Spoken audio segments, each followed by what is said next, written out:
দেখতে পাচ্ছি যেখানে ব্যালট শক্তিশালী হওয়ার কথা ছিল, আজকে চিটাগংয়ে বুলেট শক্তিশালী হয়েছে।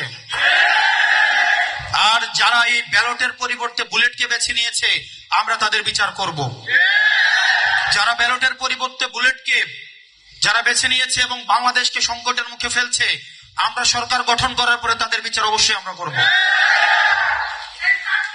এই তরুণ প্রজন্মকে, এখানে আপনারা যারা আছেন, আপনারা তরুণ প্রজন্ম, আপনাদেরকে সাথে নিয়ে আপনাদের কাছে আমি কমিটমেন্ট চাই। আপনারা কি একটা দ্রুত একটা সাময়িক এই ক্ষমতা চান, নাকি জনগণের ক্ষমতা চান? আমরা জনগণের ক্ষমতা যতই, তাসনিম জারা আপা বারবার একটা কথা বলেন, আমাদের চ্যালেঞ্জ অনেক, পথটা অনেক দীর্ঘ, কিন্তু আমরা যদি এই পথটাকে অতিক্রম করতে পারি তাহলে আমরা ইতিহাস হব। এবং যারা ব্যাকডোর দিয়ে ক্ষমতায় গিয়েছে ইতিহাসের প্রত্যেকটা স্তরে স্তরে, তারা সবাই ইতিহাসের কালো গহ্বরে তারা নিক্ষিপ্ত হয়েছে।